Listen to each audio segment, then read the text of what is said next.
Buenas tardes, compañeras y compañeros. Reciban un fraterno y combativo saludo revolucionario.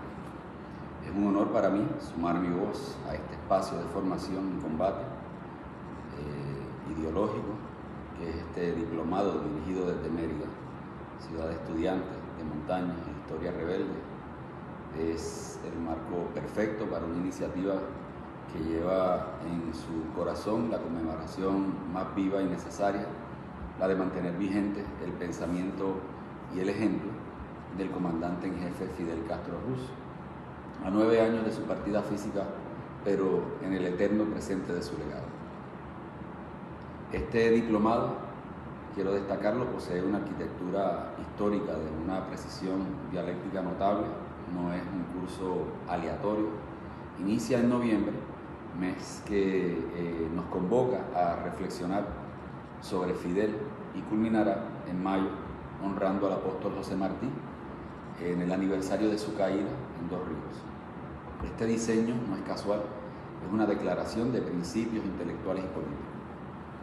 Nos está diciendo, antes de que pronunciemos la primera palabra, que la clave para entender el pensamiento revolucionario cubano y su proyección nuestroamericana es comprender su hilo conductor, su continuidad histórica. Se trata de un mismo proyecto de liberación, de una misma lucha por la segunda y definitiva independencia, que va mutando de forma, adaptándose a los tiempos, pero manteniendo intacto su núcleo ético y antiimperialista. De Martí a Fidel, de Fidel a nosotros, hay un puente no solo de admiración, sino de herencia teórica y metodológica. Para entrar en materia es crucial despejar un malentendido histórico. A veces se piensa que el marxismo llegó a Cuba con los barbudos de la Sierra Maestra, o que fue una importación teórica posterior al triunfo de 1959. Nada más lejos de la realidad. Fidel y la generación del centenario no inventaron de la nada el marxismo en Cuba. Ellos llegaron a un terreno ya abonado, fértil, por donde ya habían caminado gigantes. Llegaron a una tradición que ya había echado raíces profundas en el suelo cubano. Pienso en Julio Antonio Mella, ese joven titán fundador en 1925 del primer Partido Comunista de Cuba, mártir, asesinado por las manos del Machadato, pero cuya idea de la revolución cubana emancipadora de América ya anunciaba el internacionalismo que luego se practicaría. Se piensa también en Carlos Baliño, colaborador de Martí en el Partido Revolucionario Cubano, y luego junto a Mella, fundador de ese primer Partido Comunista, encarnado él mismo la posible síntesis entre el ideal martiano y la organización obrera. Y pienso sobre todo en esa etapa de formación densa, de estudio metódico en las condiciones más adversas, los años de prisión de los moncadistas en el presidio modelo de la isla de Pinos tras el asalto al cuartel Moncada. Allí, lejos de amilanar, se convirtieron la reclusión en una universidad revolucionaria. Estudiarían a Martí con devoción, pero también a Marx, profundizando en Engels, Lenin. Fidel llega, por tanto, a un marxismo cubano ya existente, y lo que hace es algo extraordinario. No lo aplica, lo recrea, lo expande, lo lleva a una escala épica y popular que nadie había vislumbrado antes.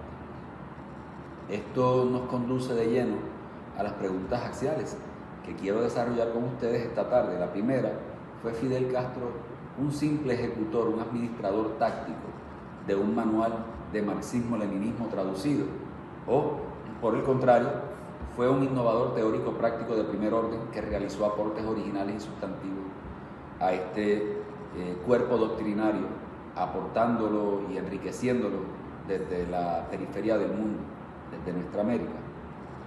Y la tercera y más urgente: ¿por qué ese legado, ese método particular de entender y hacer la revolución no es solo relevante, sino crucialmente vigente para los desafíos descomunales que enfrentamos en el siglo XXI? La tesis que intento defender a lo largo de esta exposición es clara y espero poder fundamentarla. Fidel desarrolló y practicó un marxismo-leninismo vivo, antidogmático, profundamente dialéctico y arraigado en el humus cultural de nuestra América, un marxismo donde la ética humanista no es un adorno, sino el centro, donde la praxis revolucionaria es la fuente principal de la teoría y donde la unidad consciente del pueblo se erige no como una consigna, sino como la fuerza material decisiva para hacer posible lo aparentemente imposible. Y para que no quede la menor duda sobre cómo entendía él mismo esta doctrina para evitar cualquier malinterpretación dogmática o por el contrario liquidacionista, permítanme citar sus propias palabras que serán nuestra brújula en este recorrido. Ya en noviembre de 1961, en plena ebullición revolucionaria, advertía: el marxismo no es un catecismo, no es un formulario que nos dé todos los días la receta de lo que tenemos que hacer. En 1965, ante el Comité Central del recién fundado Partido Comunista Cubano, fue aún más categórico. Decía: es una doctrina revolucionaria y dialéctica, es una guía para la acción y no un dogma. Pretender enmarcar en especies de catecismo el marxismo es antimarxista. Entonces, con esta brújula conceptual perfectamente calibrada, antidogmática, dialéctica, centrada en la acción, iniciemos nuestro viaje con los pilares fundamentales del método fidelista. El primer pilar, y quizás el más distintivo, es la primera absoluta de la praxis revolucionaria. Para Fidel, la teoría no era un punto de partida abstracto, sino un producto refinado de la acción transformadora. Tomemos el ciclo que va del Moncada al triunfo de 1959, el asalto al cuartel Moncada en el 26 de julio de 1953 fue militarmente un fracaso, pero Fidel, en su histórico alegato de defensa, La historia me absolverá, realiza la operación teórica fundacional, transforma una derrota táctica en una victoria política y moral de alcance estratégico. Allí no solo expone el programa de la futura revolución, sino que funda un nuevo sujeto histórico, no un partido de cuadros en abstracto, sino el pueblo, los 600.000 cubanos sin trabajo, los campesinos sin tierra, los maestros desempleados. Entonces el Moncada deja de ser un hecho militar aislado para convertirse en el primer acto de un laboratorio político gigante.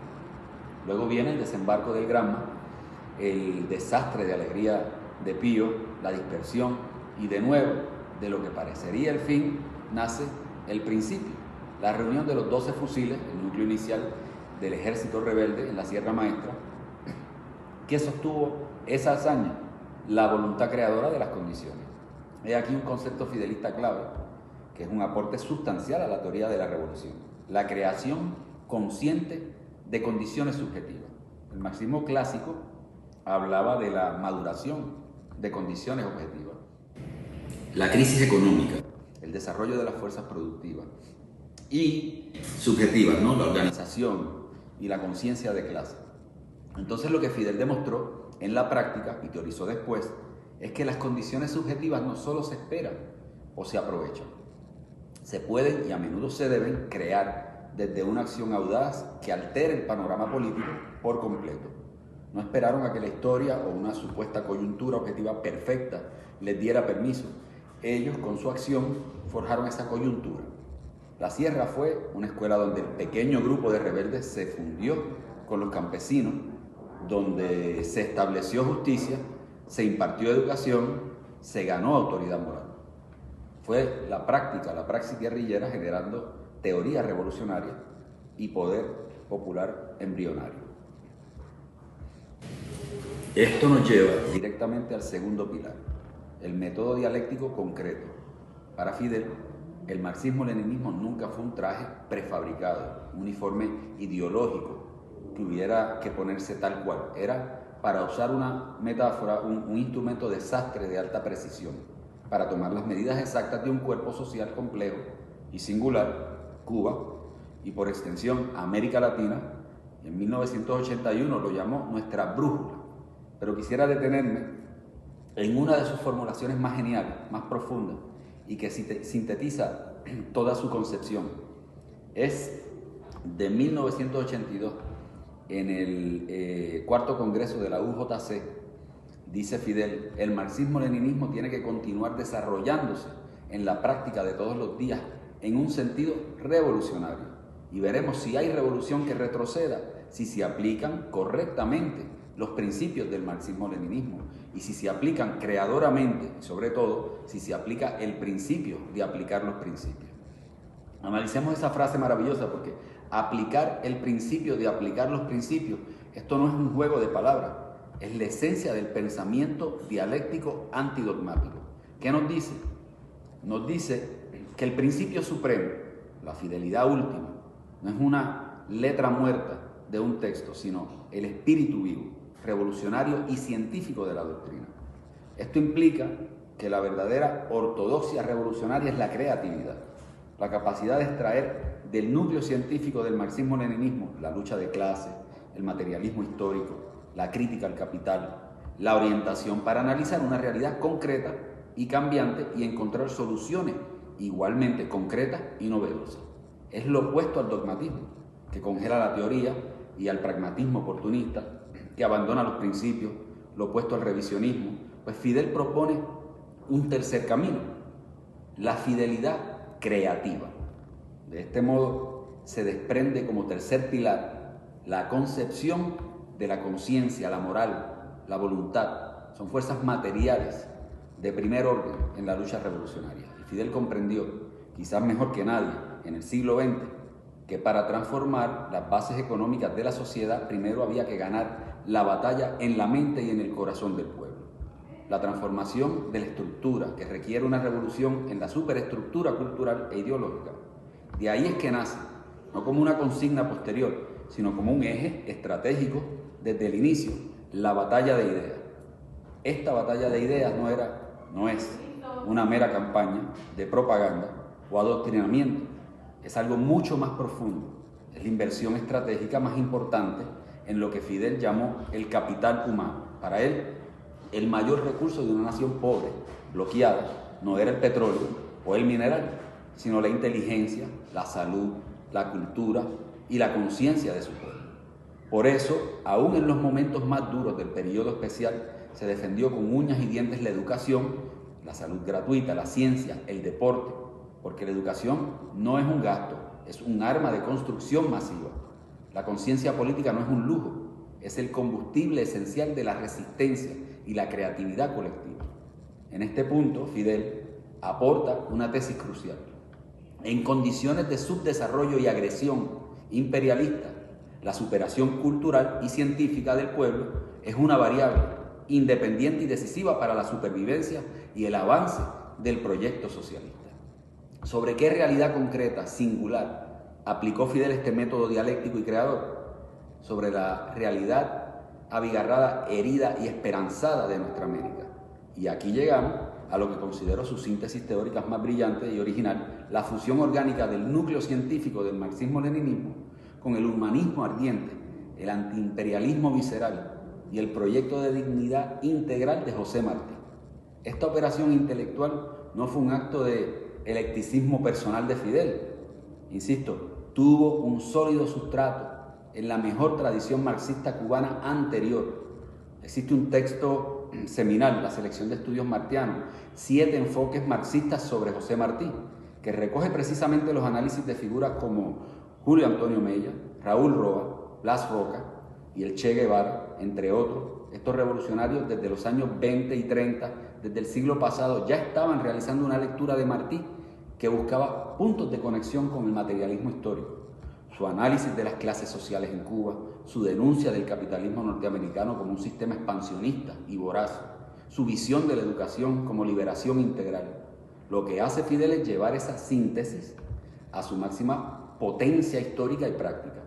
Toma de Martí el humanismo ético que pone la dignidad del ser humano por encima de todo.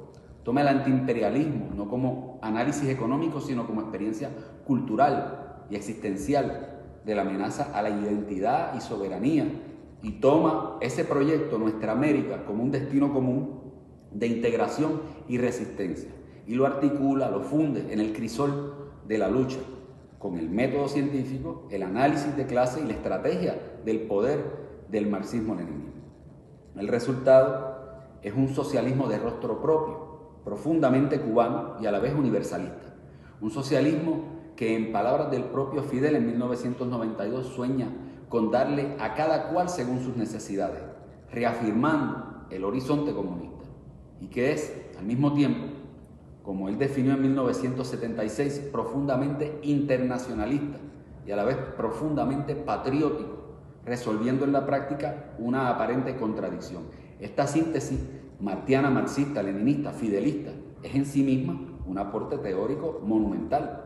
La demostración de que el socialismo, para triunfar en nuestra tierra, debía hablar español, debía oler a cañaveral y a tabaco, debía cantar con la voz de Pablo Milanés y recitar con los versos de Nicolás Guillén. Y de esta síntesis matriz brotan aportes teóricos específicos de enorme calado. El primero es su análisis del imperialismo. En la era de la globalización neoliberal, Fidel fue un teórico agudísimo de la dependencia y el neocolonialismo. Pero fue más allá, fue de los primeros líderes mundiales en plantear con rigor el concepto de la deuda ecológica, denunciando que el norte desarrollado no solo nos debía por el saqueo histórico de nuestras materias primas, sino por la destrucción de nuestros ecosistemas.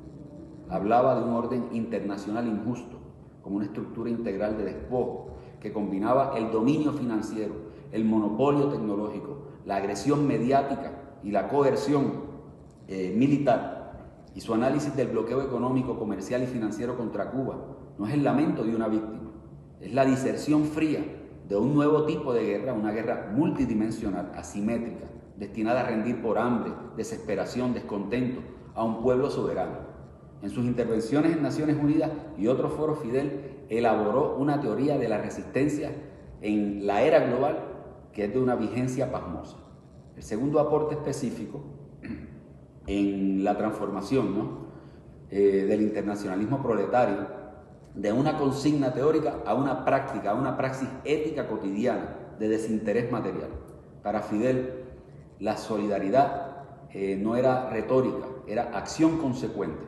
Estamos hablando del internacionalismo en África por parte de Cuba, las brigadas médicas Henry Reed, especializadas en desastres y epidemias, la misión Milagro, que devolvió la vista a millones, el programa de alfabetización Yo Sí Puedo, el ALBA TCP como proyecto de integración basado no en la competencia, sino en la complementariedad, la cooperación, el intercambio justo. Esto no solo es ayuda en el sentido caritativo y paternalista del término, es algo mucho más revolucionario, es la materialización concreta de la solidaridad de clases a escala global, es poner el capital humano formado por la revolución, que determina a Fidel como su principal riqueza, al servicio de los pueblos hermanos, no del mercado. Es el internacionalismo hecho brigada médica, maestro, ingeniero. Es en los hechos la prefiguración de las relaciones humanas en una sociedad socialista mundial. El tercer aporte, quizás el más vital en términos organizativos, es la elevación de la unidad a un principio estratégico de supervivencia y victoria. Fidel comprendió que la división era el arma favorita del imperio. Ese imperialismo tomaba eso como consigna y Fidel ya usaba repetidas ocasiones a la saciedad: unidos venceremos, nuestra fortaleza es la unidad. No eran eslogan vacíos, era un imperativo categórico de la lucha en condiciones de extrema desigualdad de fuerza, unidad del movimiento revolucionario, evitando fraccionalismos estériles, unidad del pueblo trabajando sin descanso para sumar, no para excluir, unidad de América Latina y el Caribe, soñada por Martí y Bolívar y por la que trabajó incansablemente a través de cumbres, organizaciones y la fuerza del ejemplo, en muchas ocasiones el mismo Fidel. Una unidad con programas vinculantes que los llevaran a beneficiarse cada cual de ese capital humano. Y para Fidel la unidad no era un deseo sentimental, sino una necesidad geopolítica, una trinchera ideológica insustituible. Y sin unidad no hay proyecto nacional posible frente al coloso del norte, y sin unidad no hay fuerza para resistir internacionalmente. Esta concepción de la unidad como fuerza material multiplicadora es otro de sus legados estratégicos fundamentales. Entonces, nos preguntamos, ¿por qué es vigente? Más aún, ¿por qué es urgente recuperar y estudiar este pensamiento hoy, en la compleja y convulsa tercera década del siglo XXI? Porque el método fidelista nos ofrece herramientas conceptuales y morales para enfrentar los 4 grandes desafíos de nuestra época. Primero, como antídoto contra el dogmatismo estéril y el liberalismo capitulador y el revisionismo, en un mundo en crisis civilizatoria, donde las certezas se derrumban, las soluciones fáciles, el populismo de derecha, el fundamentalismo de mercado, el retorno a esencias nacionalistas, proliferan, esa tentación para la izquierda es doble, o bien aferrarse a fórmulas del pasado congelando la teoría en un dogma que nada explica ya, o bien diluir los principios revolucionarios en un pragmatismo sin brújula que termina capitulando ante la lógica del capital con métodos capitalistas. El método fidelista nos dice ni uno ni lo otro. Usen la brújula del marxismo-leninismo, sí, pero recuerden que es una brújula para navegar en mares tormentosos y cambiantes. Apliquen esos principios, sí, pero apliquen el principio de aplicar los principios, es decir, piensen, analicen, creen. Como él dijo en 1961, el marxismo-leninismo es un instrumento que precisamente tiene que usarlo el revolucionario y la revolucionaria en la solución concreta de los problemas que se presentan. Es un llamado a la inteligencia colectiva y a la responsabilidad histórica. Segundo, para librar eficazmente la guerra multidimensional o de cuarta generación que hoy padecemos, el imperio ya no invade solo con marines, aunque no descarta, y eso lo tenemos hoy como opción, invade también con algoritmos, con noticias falsas, con series de Netflix que colonizan el imaginario, con ONGs que financian la desestabilización. La batalla ya no es solo por el territorio físico, es sobre todo por el territorio simbólico, por el relato, por la cultura, por la memoria. En ese escenario, la batalla de ideas fidelistas es más actual que nunca. No se trata de hacer propaganda estatal, se trata de desarrollar una hegemonía cultural, popular, emancipadora y crítica. Defender la soberanía cultural e informativa no es un capricho, es defender la esencia misma de la patria, es defender la capacidad de un pueblo para narrarse a sí mismo y decidir su destino. Fidel nos enseñó que sin comunicación propia, sin arte revolucionario, sin una pedagogía de la emancipación, no hay defensa posible. Y tercero, ante la crisis ecológica y ética terminal del capitalismo, el cambio climático no es un problema técnico, es la consecuencia lógica de un modo de producción basado en la depredación infinita y la ganancia a corto plazo que nos va a llevar a un ecocidio. Fidel fue un ecologista pionero. Sus alertas sobre la desertificación, el agotamiento de los recursos, la contaminación de los mares fueron tempranas y proféticas. Y su llamado a una revolución energética en Cuba fue un ejemplo práctico de adaptación forzosa, pero también de visión de futuro. Su crítica al consumismo desenfrenado como un modelo de éxito es hoy la bandera de millones de jóvenes en el mundo. Y el socialismo del siglo XXI, si ha de tener algún sentido, debe ser ecológico o no va a poder ser. En Fidel encontramos las bases para una ética del desarrollo que ponga a la naturaleza y a las futuras generaciones en el centro, no en la periferia de esta planificación económica. Añado cuarto y muy concreto para Venezuela y para todos los procesos de cambio en nuestra América que hoy resisten bajo feroz asedio. De Fidel, la revolución bolivariana y su pueblo heroico han aprendido lecciones invaluables. La resiliencia, esa capacidad de aguantar, de inventar, de sobrevivir, de crear ante el bloqueo más cruel y sistemático. La inventiva en medio de la escasez impuesta, que se traduce en conucos urbanos, en medicina comunitaria, en organización popular desde abajo y sobre todo la unidad inquebrantable como escudo y como lanza. Fidel demostró que un pueblo pequeño, pero unido, consciente y con una dirección clara, puede resistir lo que sea. El bloqueo, la guerra, el pavor económico, el terror mediático, por despiadados que sean, no pueden vencer a un pueblo que ha hecho suya la causa de su propia dignidad. Como él enseñó, ¿no? El marxismo-leninismo verdadero no produce cerebros muertos que repiten consignas, sino que arma, prepara, capacita al individuo para pensar y resolver los problemas más difíciles. Esa es la herencia que hoy debe fortalecer a Venezuela. En resumen, compañeras y compañeros, el legado teórico práctico que Fidel Castro nos deja es mucho más que un conjunto de discursos o anécdotas heroicas. Es fundamentalmente un método, el marxismo-leninismo, entendido como ciencia viva, como método dialéctico de análisis y como brújula ética inquebrantable. Es la fuerza histórica empírica de la teoría revolucionaria cuando deja de ser un libro sagrado y se funde con la tradición de lucha de un pueblo, cuando se enriquece con la práctica creadora de las masas, cuando se convierte en una fuerza material imbatible. Fidel no aplicó el marxismo, lo recreó, lo cubanizó, lo nuestroamericanizó y en ese proceso lo enriqueció con aportes sustantivos, la teoría de la creación de condiciones subjetivas, la síntesis marxiana, el análisis del imperialismo contemporáneo, el internacionalismo como práctica concreta, la unidad como estrategia existencial. Por eso insisto, homenajear a Fidel en un diplomado como este no es un acto de nostalgia ni de mausoleo, es o debe ser un acto de estudio militante, es aprender su método, ejercitarnos a aplicar el principio de aplicar los principios a los desafíos descomunales de hoy. La pandemia de desigualdad, la crisis climática, la guerra híbrida, la restauración conservadora, es evitar a toda costa convertirnos en esos cerebros muertos de los que él nos advertía, que repiten fórmulas ya vacías y sin sentido, que entran en un revisionismo eterno, y es empeñarnos en ser cerebros vivos, colectivos, populares, que usemos este instrumento teórico vivo para diagnosticar, para soñar y para construir. Fidel y Martí no son estatuas de bronce en un parque, no caben en un panteón, son energías revolucionarias en movimiento, corriente subterránea que alimenta los nuevos brotes de lucha. Su lugar verdadero no está en los museos, está aquí, en esta aula virtual y presencial organizada por Mérida. Esta es nuestra formación cotidiana.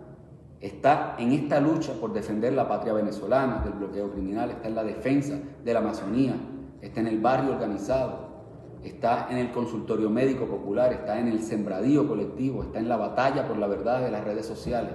Y que este tipo de diplomado, que honra tan dignamente su memoria, sea para todos nosotros un taller práctico donde forjemos y afilemos esa brújula, que nos sirva para fortalecer la unidad, no como palabra hueca, sino como práctica política concreta, y que nos impulse a seguir caminando con los pies en la tierra de la realidad más dura, pero con la mirada en el horizonte de justicia que ellos señalaron, con la certeza íntima de que si somos fieles a este legado de creación de dignidad, de lucha tenaz, el futuro, por difícil que se presente, será inexorablemente nuestro.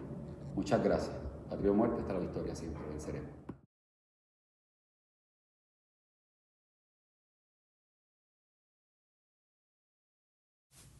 La primera pregunta que compartimos es para fomentar la síntesis de contenidos y la jerarquización de ideas. En la ponencia se desarrolla la idea central de que Fidel no solo aplicó el marxismo-leninismo, sino que lo recreó y enriqueció. De los aportes analizados, la creación de condiciones subjetivas, la síntesis martiana, el internacionalismo como praxis, la unidad estratégica, ¿cuál consideras que es la más relevante para comprender la naturaleza de la Revolución cubana y por qué? Fundamenta tu respuesta.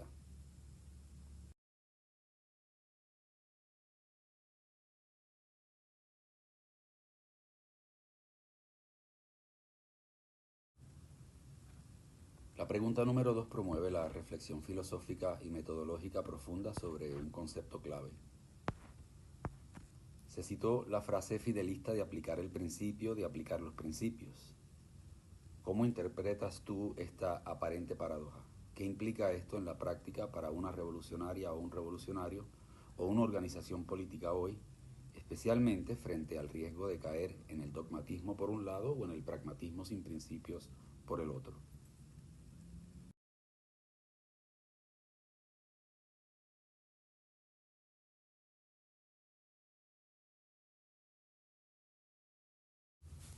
La pregunta número 3 invita a contextualizar el aprendizaje y a buscar paralelismos en la propia realidad nacional, regional. La ponencia vincula la tradición marxista de Mella y Baliño con Fidel y a este con Martí.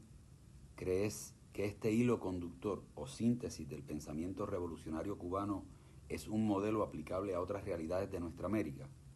¿Podrías identificar, en el caso de Venezuela o de tu país, elementos de una tradición propia que deban ser sintetizados con la teoría revolucionaria universal?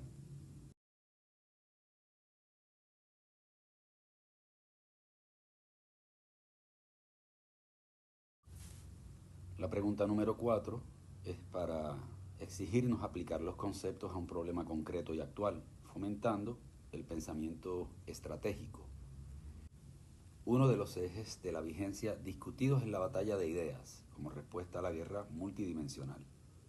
En la era de las redes sociales, la desinformación masiva y la cultura del consumo inmediato, ¿qué formas concretas podría o debería tomar hoy esa batalla de ideas?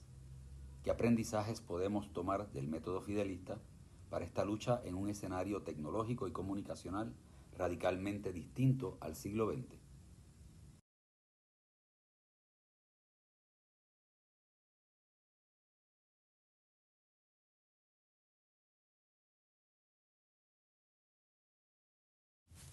Finalmente, la pregunta número 5 apela a la introspección y a la autocrítica, vinculando el contenido con la práctica personal y el compromiso. En la ponencia se afirma que homenajear a Fidel es estudiar su método. Más allá del acuerdo intelectual con esos postulados, ¿qué aspecto del método fidelista, su énfasis en la praxis, su apelación a la ética, su convicción en la unidad, te plantea un mayor desafío personal o colectivo para asumir en tu propio quehacer político, formativo o social? ¿Y por qué?